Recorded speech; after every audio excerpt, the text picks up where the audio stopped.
Hello and welcome to this Revision Monkey video on what's going to be in the Combined Chemistry Paper 2. And this video is for those people studying the AQA specification and if you're studying foundation tier.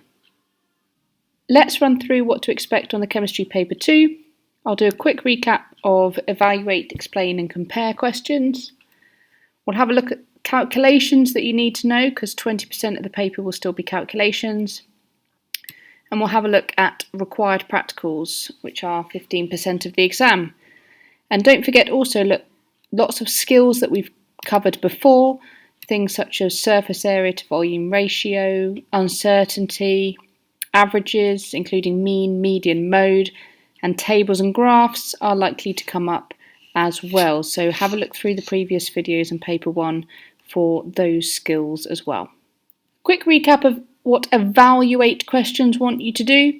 They want you to give advantages, disadvantages and a justified conclusion to your answer. So these are often between 4 and 6 marks. So they won't tell you that, they just have the word evaluate. So you need to remember to put pros and cons of each thing and give your reason as to which is best and why. For compare, again it won't tell you, but it expects you to write similarities between two things as well as differences. And also explain questions, they want you to say why, so include as much scientific detail as possible when you're answering explain questions. So 20% of paper 2 is also calculations. So what you may or may not be aware of is that the calculations from paper 1 can also come up in paper 2. So I would again recommend you to brain dump these at the start of the exam. So concentration equals mass divided by volume. That equation could come up again in paper 2. Remembering if your volume is in centimetres cubed, convert it to decimeters cubed first by dividing by 1000 to get that extra mark. And also uncertainty can come up in any paper. So uncertainty is equal to range divided by 2. So brain dump those at the start of the exam and they could come up in paper 2 as well as paper 1. The required practicals that you need to be aware of are rate of reaction, analysis and purification of water, and paper chromatography. Paper chromatography required practical. We use paper chromatography to separate coloured substances. So in this practical you may be asked a question similar to the one above that says, do food dyes A and B contain chemicals that are in band dye X?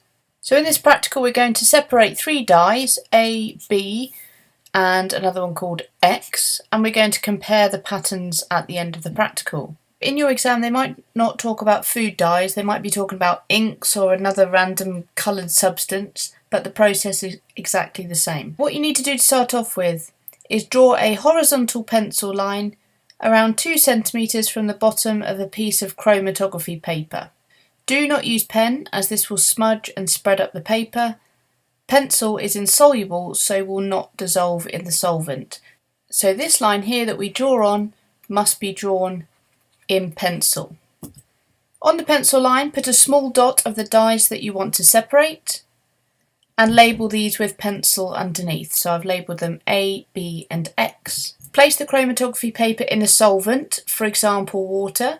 The solvent must be below the pencil line. Put it in a beaker with a lid to prevent the solvent from evaporating. Then we leave until the solvent front nearly reaches the top of the paper, then remove the chromatography paper and leave to dry. So the process of separating a substance through chromatography has 2 different stages. The paper itself is called the stationary phase, and when the inks are dissolved in the solvent, that is called the mobile phase. And within the inks that you've put on the paper you will have different compounds and they will interact differently with the paper and they will have different solubilities.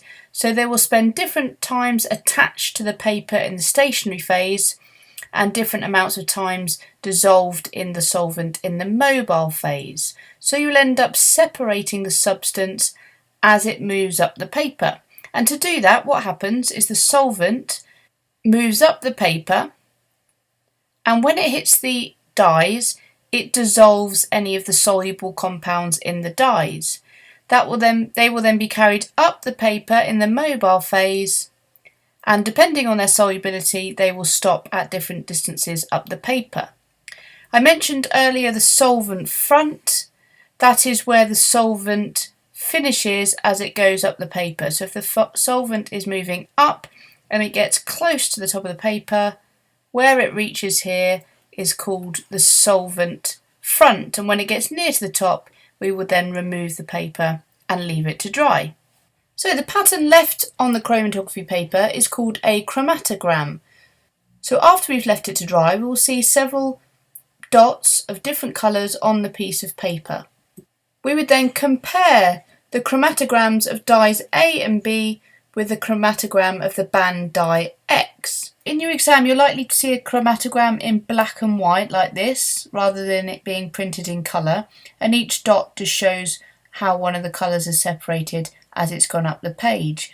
So you can see here dye A has 2 dots and so has dye X, and this top dot here is in exactly the same position as the one on X, suggesting it could be the same compound. Now you'd want to investigate this further to see if dye A does contain one of the chemicals that is in the banned food dye X. Because we've only tested this so far on one solvent, we chose the solvent as water. But to be absolutely sure that our food dye contains a banned chemical, we would need to repeat this in different solvents, for example maybe ethanol. And if this compound in A matched X in different solvents, it's highly likely that it is containing that banned compound. We can't just be sure if we just use one solvent. We must repeat it with different solvents to be absolutely sure. In different solvents, different compounds will spend different amounts of time in the mobile and stationary phases, and what we'll talk about later is the fact that they can have different RF values. The position of this colour on dye A does not match that of dye X, and you can see for dye B it only has one colour here and it doesn't match at all with dye X. Now because dye B's got one colour and one colour only, this tells us that dye B is a pure substance because it only contains one compound. In the exam you might be asked to calculate an RF value. You do this by calculating the distance travelled by a substance divided by the distance travelled by the solvent. This top line here is representing the solvent front, which is where the solvent got to before we took the paper out of the beaker. And I'm just going to show you an example using one compound here that we found on our chromatogram. Now the important thing is when you're calculating the RF values, you must calculate it from the centre of the dot on your chromatography paper. Not at the top, not at the bottom, but right in the middle of the dot that you're using. And the baseline that we're using is our pencil line where the dye started. So we need to measure the distance travelled by the substance, so this distance here, and then the distance travelled by the solvent. So let's say, for example, the distance travelled by the substance was 400 millimetres and the distance travelled by the solvent was 500 millimetres. Then we do 400 divided by 500 to get us an RF value of 0.8. As I alluded to previously, RF value will be different depending on the solvent used. So this could be, for example, the RF value for water for this particular compound, but if the solvent was ethanol, then this number here would be different. Rates of reaction required practical. When wanting to calculate the rate of a reaction, you might need to use one of these two equations. The first one says the rate of reaction can be calculated by the amount of reactant used up over time, and the second one is the amount of product made over time. So we're going to design some investigations using these two equations. Now there are several factors that you may be asked about in the exam that affect the rate of reaction. Those include temperature, concentration, and surface area. So you may well be designing an experiment and changing any one of these three things. So that would be your independent variable. And if you change temperature, for example, you need to keep concentration and surface area of your reactants the same. And the same goes if you are selecting a different independent variable. One of them you change and the other two you have to keep the same. There are several different practicals that you can do to calculate rate of reaction, and any one of these may come up in the exam. So this first one focuses on the amount of product made over time.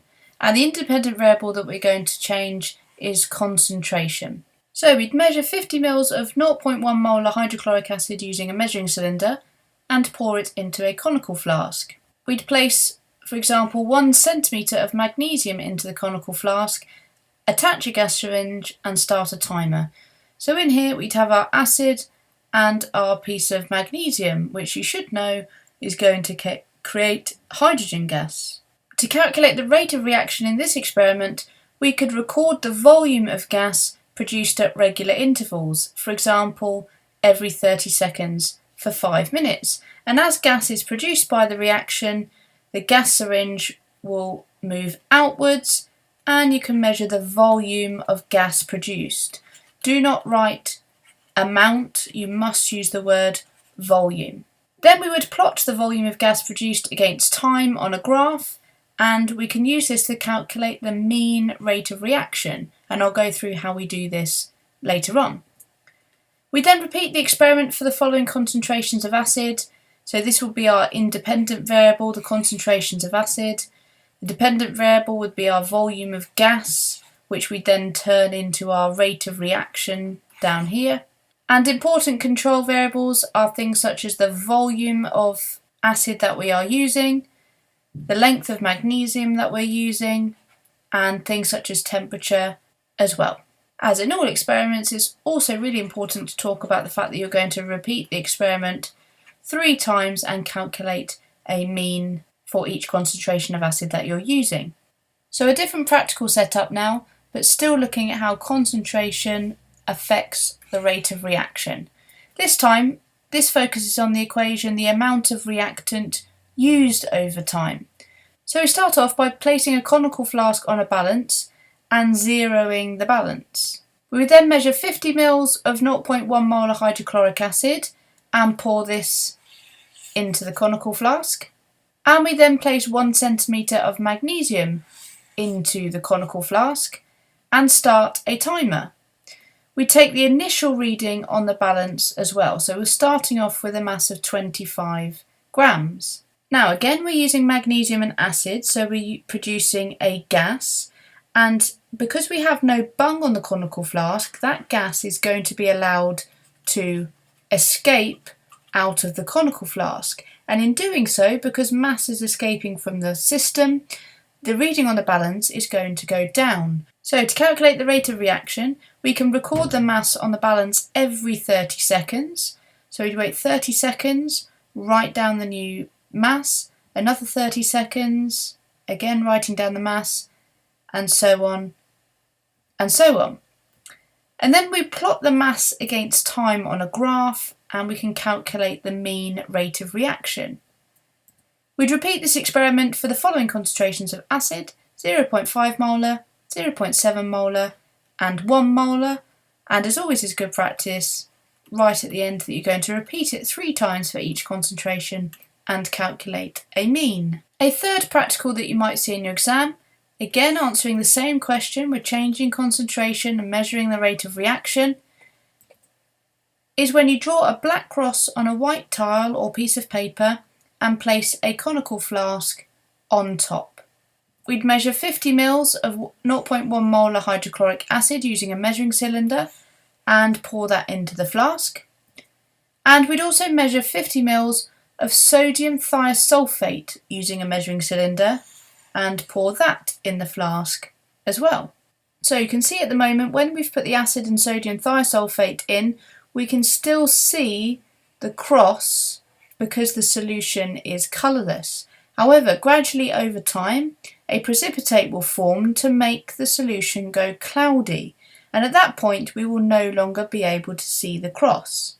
So you can see now when the solution has gone cloudy, we can no longer see the cross, and we then record the time it takes for the cross to completely disappear. Obviously this is subject to error because different humans will have a different opinion on the exact time that the cross has disappeared. We'd repeat the experiment for the following concentrations of acid: 0.5, 0.75 and 1 molar. And for this one, because we're not measuring the amount of reactant used or the amount of product made over time, we're simply looking for the time it takes for a colour change, we could use the equation rate equals 1000 divided by time to calculate a rate of reaction for each concentration that we're using. So with the results of a rate of reaction experiment, you may well be asked to draw a graph or do some calculations using a graph that's provided to you. So let's look at this graph here first of all. This might be a graph that we might have drawn from the first experiment, whereby we're measuring the volume of gas produced over time. A few things about rate of reaction graphs to start off with then. The steeper the gradient, the faster the rate of reaction. So you can see this first section here is really steep. Then a shallower gradient here, so the rate of reaction is slowing down. And at this point here, where the graph starts to level out, the reaction has actually stopped. And we know that because if you read off the graph here, no more gas is being produced. So here are some common questions that you're asked. One here says, what is the mean rate of reaction? So to calculate this from the graph, you would find out the point where the reaction stopped, draw a line from the x-axis up to that point, and then a line across to the y-axis, and you would read off from the bottom the time that it took, so 15 seconds, because from 0 to here is 15 seconds, and the volume of gas produced in that time, from the 0 up to here, so 34 approximately, and then we would calculate that by doing 34 divided by 15, giving us an answer of 2.3 centimetres cubed per second. We always do the y divided by the x in our calculations, and we get the units for rate by reading them off the graph. Centimetres cubed divided by seconds is what we've done, so those are our units. They could also ask for a mean rate of reaction for a particular time point.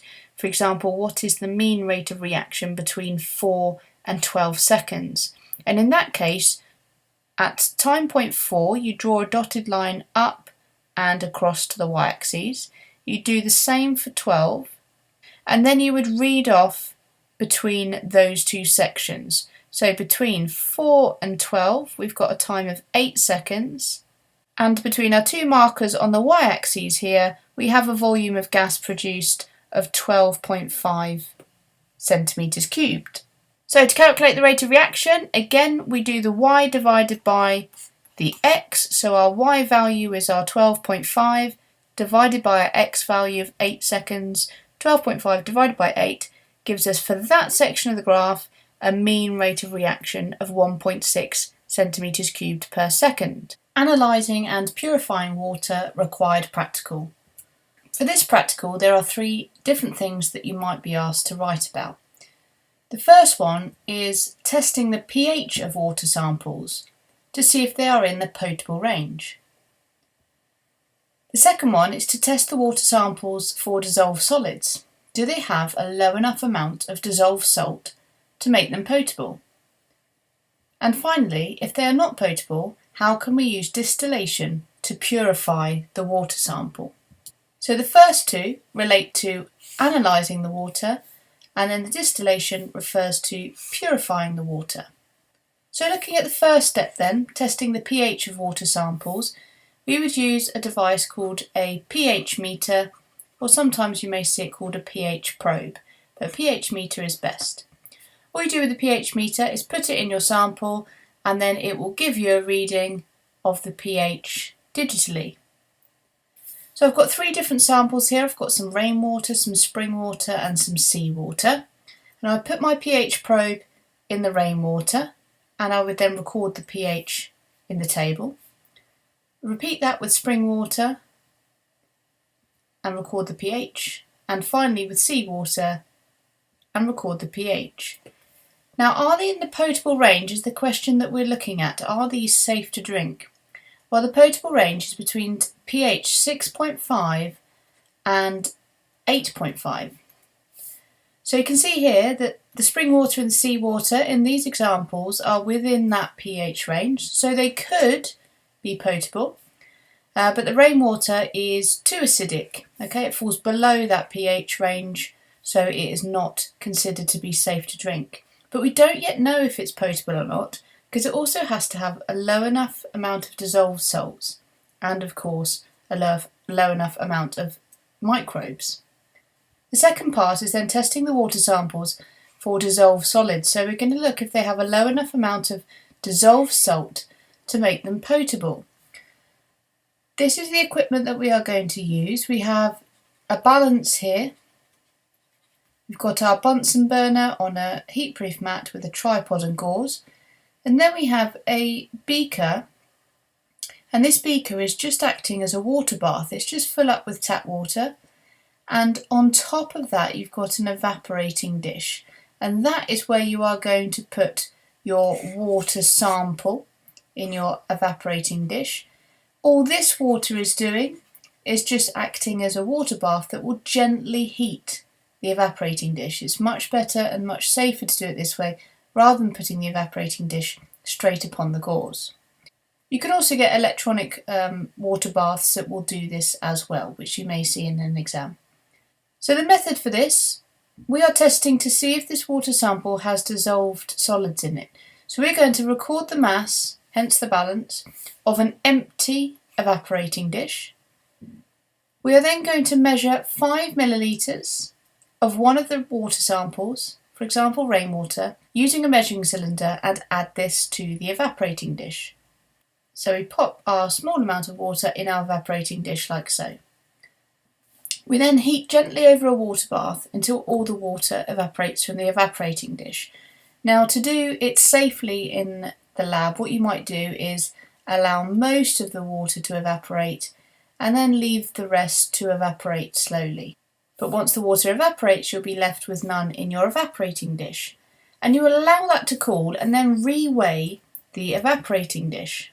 You would then record any mass change of the evaporating dish, if there is any, and observe any salts left on the evaporating dish. So once the water had evaporated, if your sample contains salts, it would likely that you would see salt deposits building up on the sides of the evaporating dish.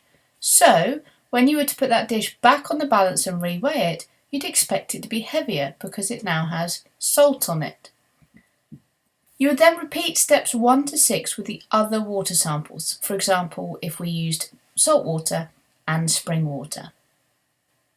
So when you look at your results, just because one of the samples may have a low amount of dissolved solids, a low amount of dissolved salt in this case that we're looking at, it might not mean that it is still potable, even if it passes the pH test and the low amount of solids. You would have to make sure that it has a low enough amount of dissolved microbes. So if your water samples are not potable, you can use a process called distillation to purify the water sample. I've just used a different colour here just so we can make it obvious, but let's suggest that in here we put our salt water, because this is what many countries such as Saudi Arabia would do because they don't have much rainwater. And this will allow them to access drinking water from their normally non-potable salt water.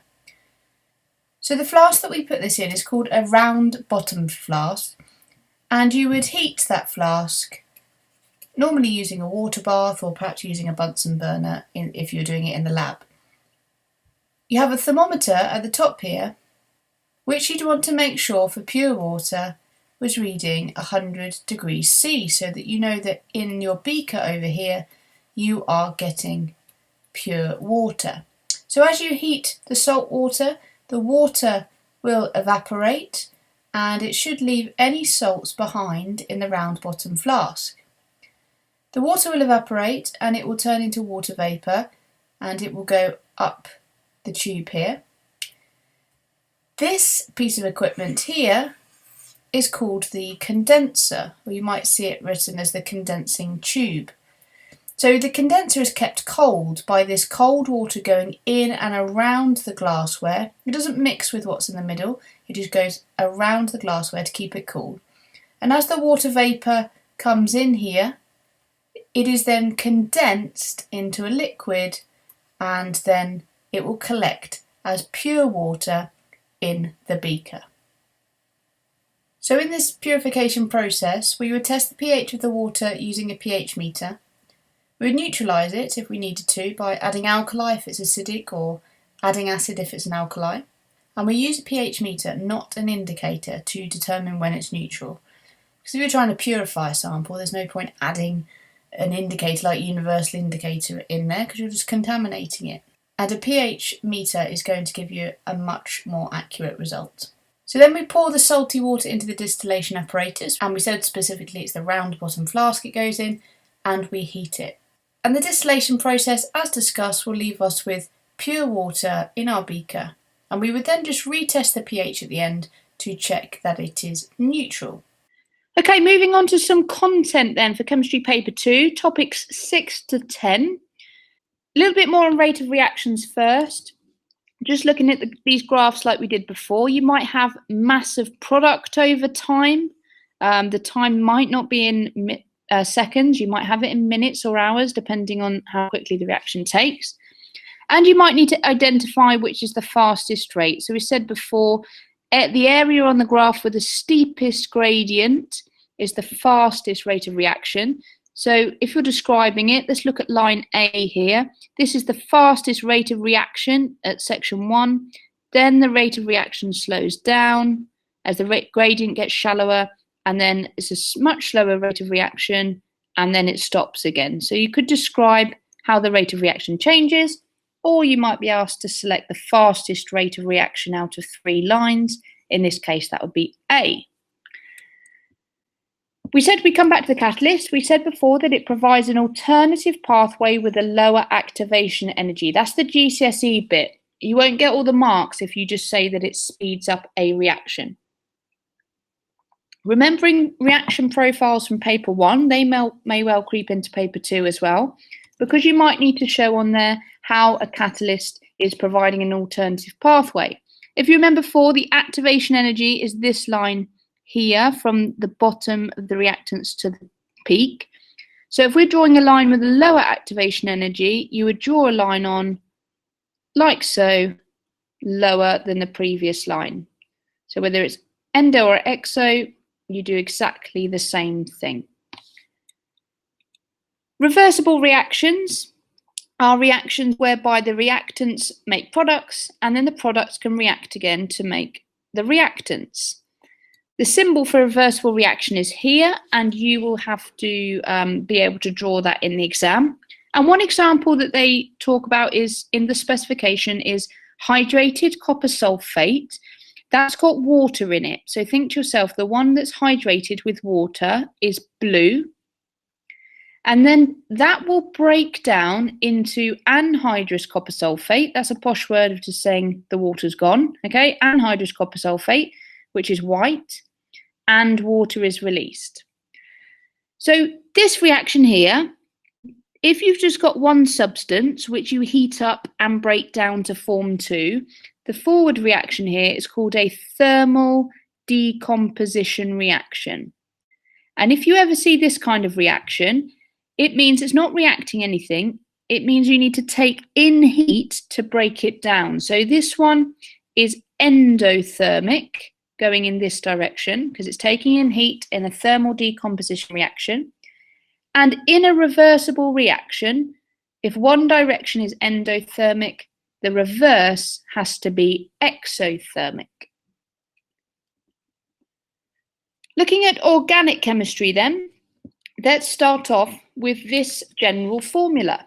This says CnH2n plus 2. This is the general formula for an alkane. What the N means, you probably use this in maths, it just means for any number of carbons, you will have double that plus 2 hydrogens. So for example, if we had 2 carbons, C2, we would have 2 times 2 plus 2, which would be 6 hydrogens, and that would be one formula of an alkane. Let's look at the ones you need to know then. You need to know methane, that's CH4, ethane, propane, and butane. So monkeys eat peanut butter is one way to remember the order. Methane has 1 carbon, ethane is C2H6, and that has 2 carbons. Propane has 3 carbons, so that's C3H8. And butane, if you were asked to draw one, think to yourself, monkeys eat peanut butter, so that has 4 carbons.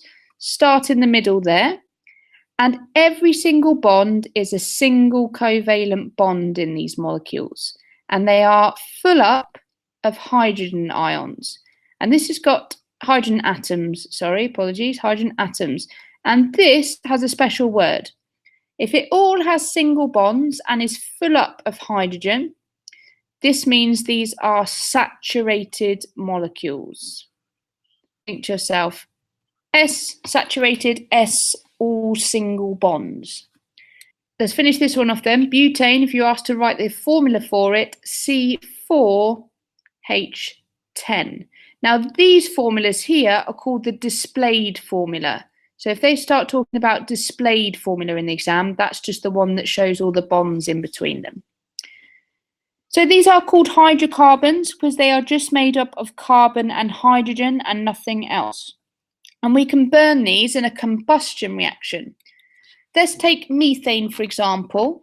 When we burn methane, we're reacting it with oxygen in the air, and the products are always carbon dioxide and water. And obviously this can link to global warming.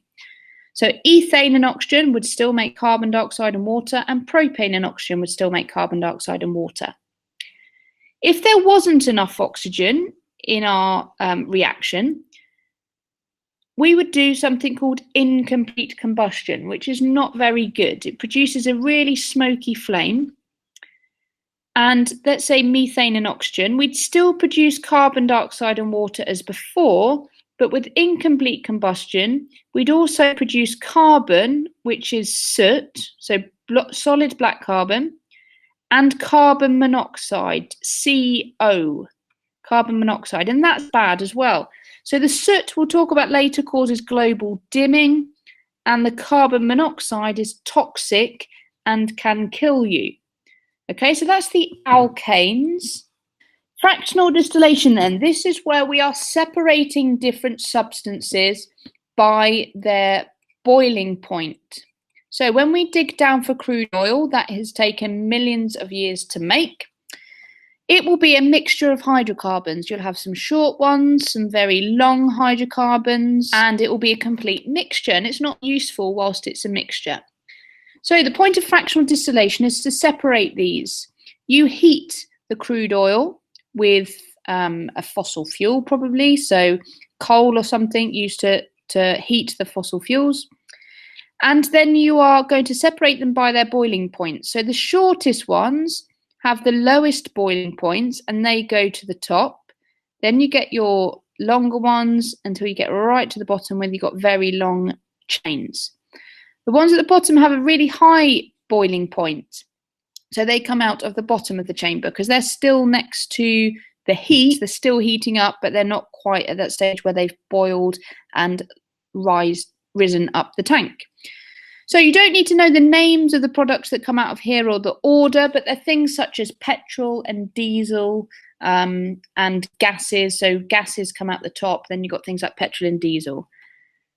Petrol is slightly higher than diesel, and we'll talk about this in a minute, because if you needed petrol but only had lots of diesel available, you could crack that diesel because it's a longer chain and produce petrol to meet the demand of the population wanting petrol. So what can these be used as? Well, they're really useful fuels. The ones at the top that come out are really flammable, so they catch fire easily. They're very volatile, trying to say both things at the same time, which means they easily turn into a gas. So those are the ones at the top, low boiling points, flammable and volatile.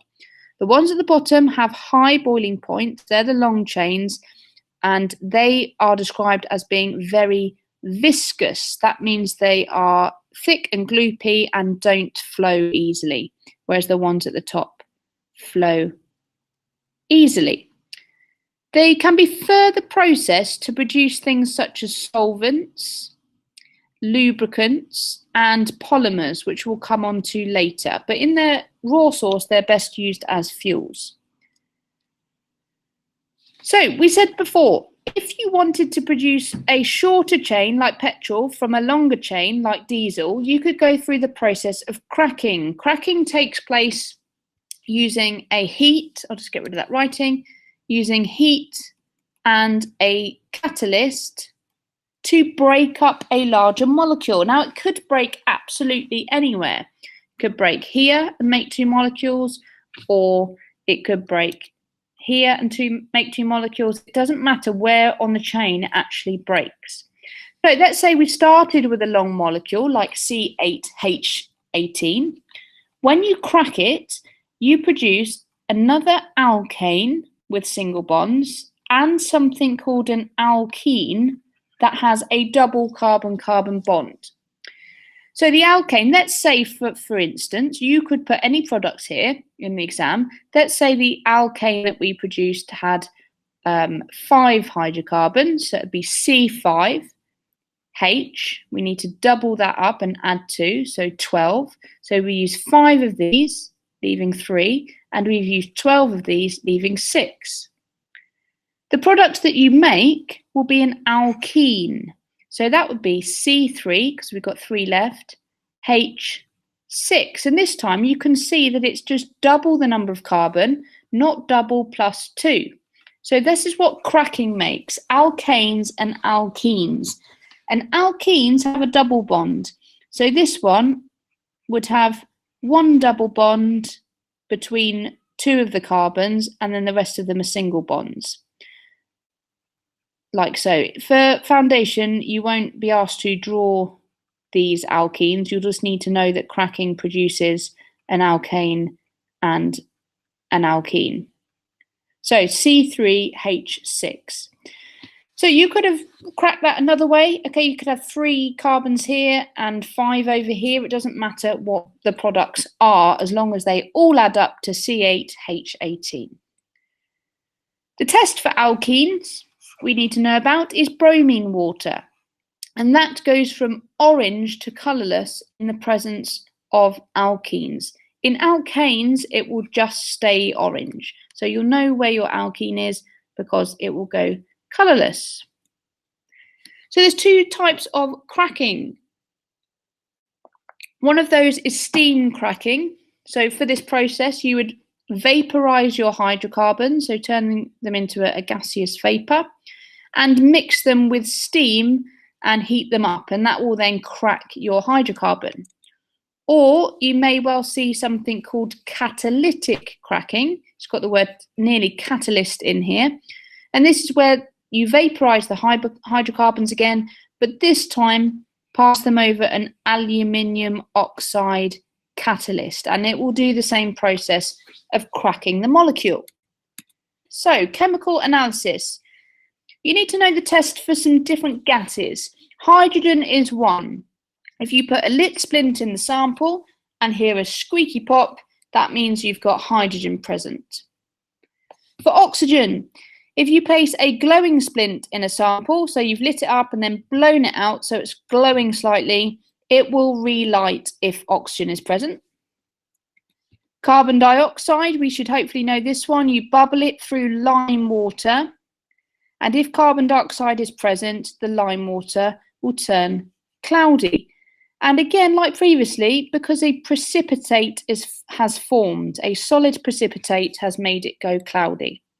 The final one, chlorine, got to get this correct, bleaches damp litmus paper. Okay, so that's the test for chlorine. You might have touched upon that when you did electrolysis in paper 1.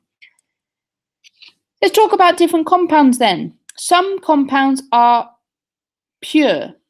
Okay, so some materials are pure. They only contain either one element or one compound, nothing else. Others are specific formulations. Now, this is the definition you'll need to know. It's a useful mixture made from a recipe or a formula, you could write, for a specific purpose. So, for example, paint is an example of a formulation. In paint, you've got the pigment in there, you've got the resin in there, the binder in there, and they are all in specific amounts to make that particular useful purpose.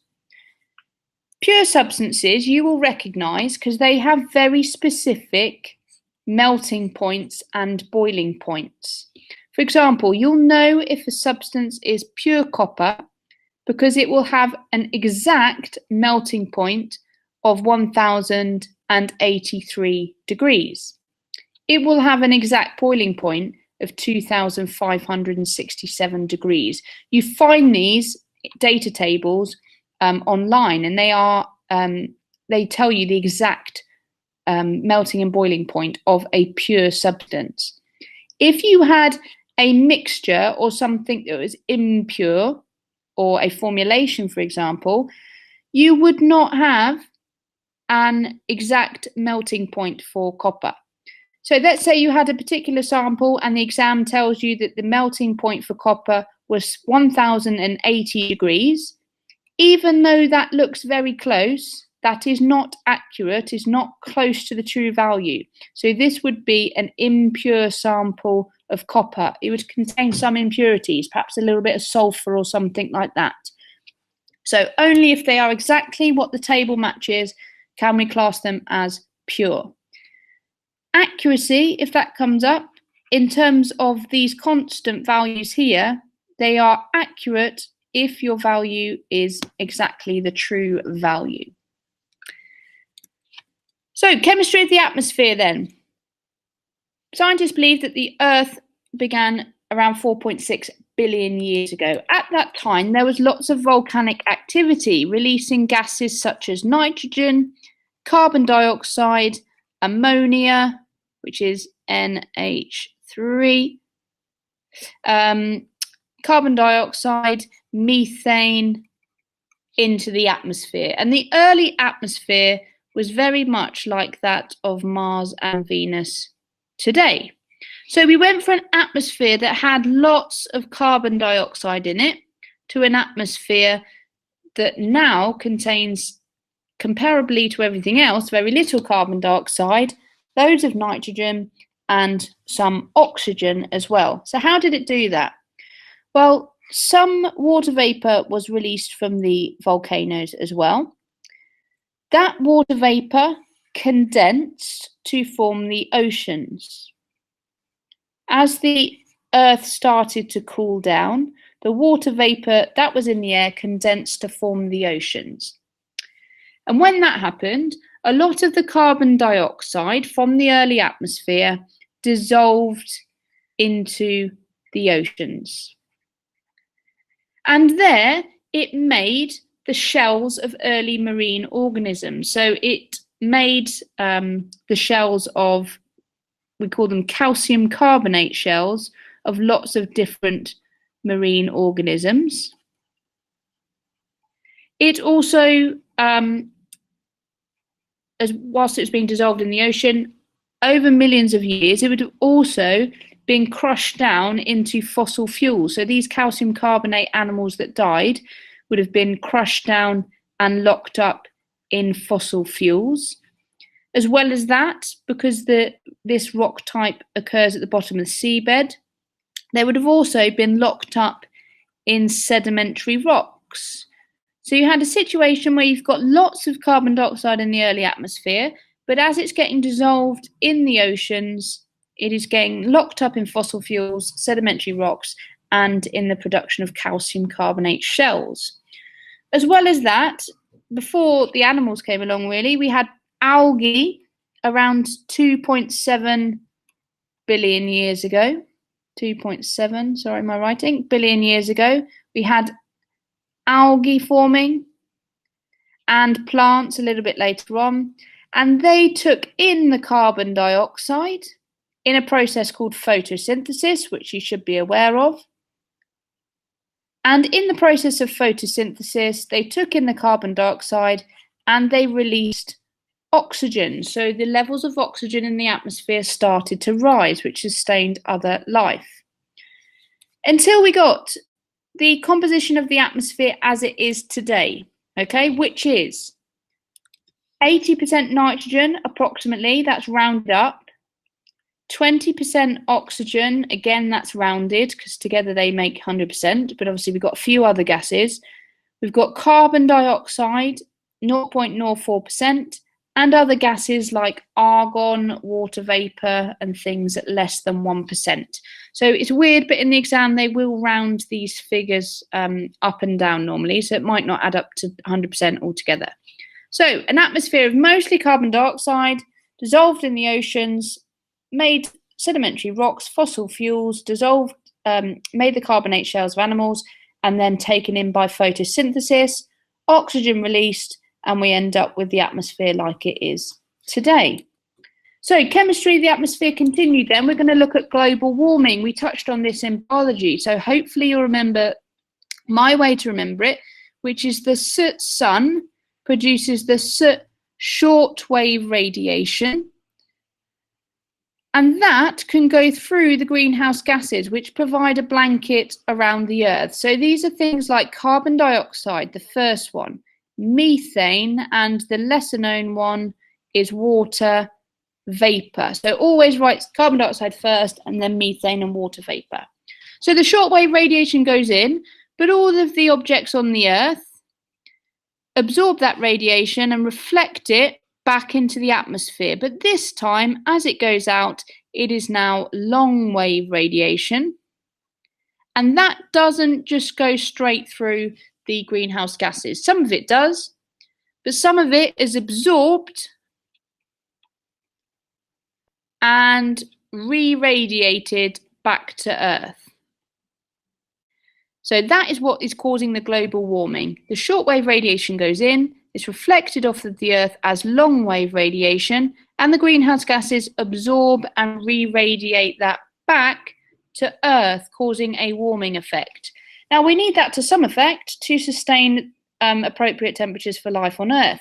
But however, carbon dioxide levels are going up as well as other greenhouse gases, and that means more long wave radiation is being re-radiated, causing a warming effect. This is causing many consequences, including increased flooding, sea levels rising, changes in species distribution. So some animals are becoming extinct in different areas of the world because they can't adapt to the changing conditions, or they might move places. Okay, so this is meaning they're perhaps migrating away and moving to different areas. Increased frequency of extreme weather, so hurricanes and tornadoes and things like that. So there's a few of the consequences. And it's important that we all consider our carbon footprint, because it's the carbon dioxide levels that are going up. Our carbon footprint is the amount of carbon dioxide and other greenhouse gases released over the full life cycle of a product. So this could be anything from a company making a mobile phone. You could be talking about your own carbon footprint in your day-to-day life. You could be talking about the carbon footprint of a festival, a music festival, for example, and it's the total CO2 that's released. So it's in things such as transport to and from a place. It's in things such as fossil fuels and burning fossil fuels to generate electricity for certain things, etc., and how those can be cancelled down. For example, many people are reducing eating meat, okay? And at the same time, they might be eating perhaps vegetables or fruits that come from far away in the world. So if you're eating perhaps avocados from somewhere exotic, they might be traveling on a plane and releasing lots of fossil fuels. So food itself will have its own carbon footprint. So that's something important to consider as well. Let's look at the main pollutants then. These are the links, and you'll see tables like this in the exam. Carbon dioxide, I want you to always link to global warming, as well as the other greenhouse gases. Solid particulates, for example, we talked about soot or carbon being produced in incomplete combustion, cause global dimming. They sit as a layer in the atmosphere and reduce the amount of sunlight going through. Sulfur dioxide. Now, this is such a common thing in paper 2 to talk about sulfur. Might link into the purity of fuels. If you see anything to do with sulfur being an impurity, which is making something not pure, in a fuel, for example, if you're trying to burn methane, but you realise your sample has got sulfur in it, well, that is going to react with the oxygen to make sulfur dioxide. So whenever you see sulfur, link to acid rain. And in fact, as well as sulfur dioxide, nitrogen oxides also cause acid rain. But these ones take place within a car engine. Okay, so very specifically, always put acid rain, but these take place within a car engine at very high temperatures. So we said before that 80% of the atmosphere is nitrogen. So if that goes in your car engine and reacts with oxygen, it can produce nitrogen oxides. It doesn't happen normally, like there's loads of nitrogen and oxygen in the air. They're not reacting normally, but they need really high temperatures. Both of these two can cause respiratory problems, so breathing problems as well. Carbon monoxide we came across earlier, CO, just one oxygen. That is toxic and it can kill people. Okay, it's called the silent killer because it's odorless, you can't smell it, and if your boiler at home is doing incomplete combustion because one of the pipes is blocked and it's not getting enough oxygen, you will be producing carbon monoxide, and that is toxic and can kill you. So we're going to look at using resources. So the first thing we're going to look at is a life cycle assessment. You can do this for any product that you are interested in. Again, something like a mobile phone, the company might be asked by the government or by the supplier to produce a life cycle assessment for that. So first of all, there's 4 factors. Raw materials. So these are things like, what are you using to make the phone? So it's all of the process involved in, for example, making the plastic. So for this one, you might be extracting crude oil, and you need to think about what effect that has on the environment. You might be using machinery to do that, which is burning fossil fuels and releasing carbon dioxide as you're doing that. You may well have to cut down trees to get to an area to mine it, for example, for the gold, for the connections that you're going to use within the electrical circuit of the phone.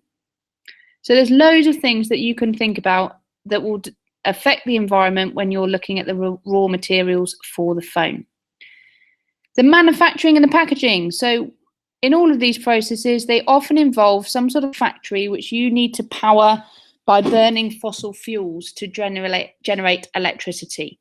Again, that's going to be releasing carbon dioxide. It could also, if it's got sulfur impurities, be releasing sulfur dioxide, causing acid rain. And where's the packaging coming from? Where are you sourcing that from? That could link into deforestation again. Are you cutting down trees to generate your packaging? The use of the product. So can it be, is it just used once, for example, and then someone throws it away? Is it something that's used for a long time? When they're using it, are they needing to charge it up using electricity? Again, burning fossil fuels and all of these things. So this is thinking about when the product is being used by the consumer. And finally, at the end of the life cycle of the product, how are you going to get rid of it? Is it going to fill up landfill? Has it got toxic chemicals in it which need to be disposed of carefully? Or can you recycle it? So all of this process is showing the effect on the environment of that single product. Sustainable development is linking into the resources and the resources that we're using, because it is the development that meets the needs of the present society without damaging future generations. You can imagine a tick box type thing in the foundation for this. So basically it means making sure that we're not digging up and mining the whole planet, chopping down all the trees and ruining it for future generations. We need to be sustainable. We need to make sure that we're using renewable resources where we can and not just exhausting all of our finite resources. Which brings us on to those two words. In chemistry, they use the word finite to describe non-renewable resources like fossil fuels. And in terms of making products and things, renewable resources would be our things such as wood and timber that we can replace. So if we're looking for sustainable development, we're going to want to reduce the finite resources that we're using and try and increase the renewable resources. And we want to try and do recycling as much as we can, because recycling means that less energy is used because we're not having to mine and dig for new materials. We're conserving the raw materials that we've got, which makes it more sustainable. And we're sending less waste to landfill. So recycling is really good for those three things. You need to know specifically about how glass is recycled. So you've probably been to the glass bins before, so you'll know the first point straight away, in that you separate the glass by the different colours of the bottles. So for glass recycling, the first step is to separate the glass by the colour. So you put green, brown and colourless glass in different bins. It's then crushed and melted, and then it's reshaped into new products. Okay, so that's a specific example you need to know about glass. Drinking water then, final couple of things in relation to water. Potable water is water that is safe to drink. Okay, so if you see the word potable, that means it's safe to drink. What that means is it has low levels of salt,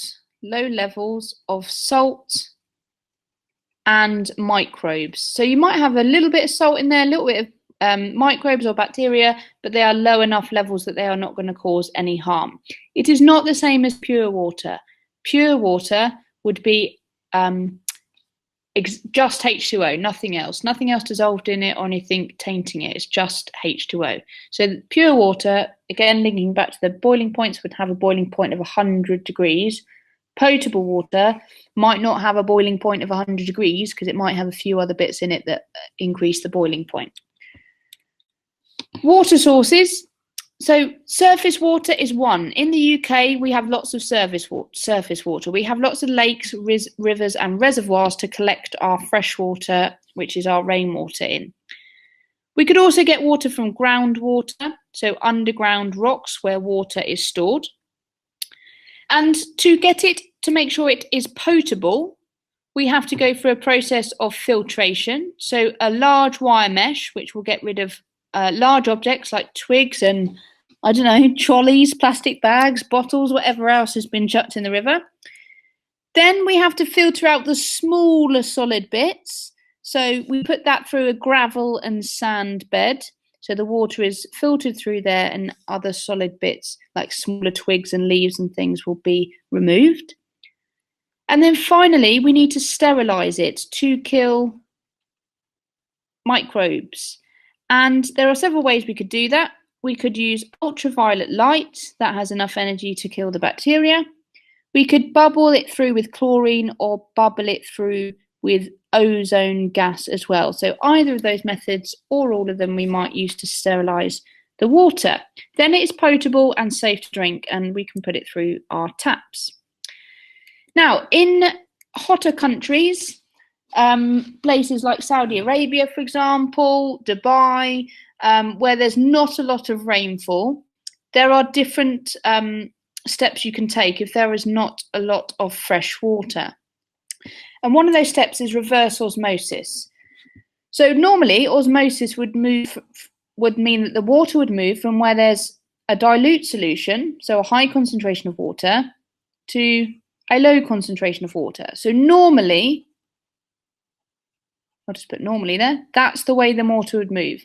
But with reverse osmosis, what they've done is they've taken salt water, which is over this side, which is from the sea, because they've got lots of sea water available. So they've taken their salty seawater and they've applied a great deal of pressure behind it, pushing it through a membrane, and that squeezes the water in the reverse direction of osmosis.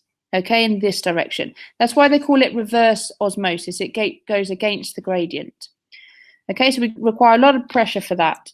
The other thing that they can do is distillation. Like we talked about before, they can take their salt water, heat it up, and make pure water. But in this case, it requires a lot of energy because you're burning fossil fuels to heat up the salty water. And it's therefore very expensive. So a lot of these hotter countries find it more difficult to get their drinking water, their potable water. Treating wastewater then. We produce a lot of waste, a lot of sewage water and things that we need to recycle because water is precious and we don't want to waste it.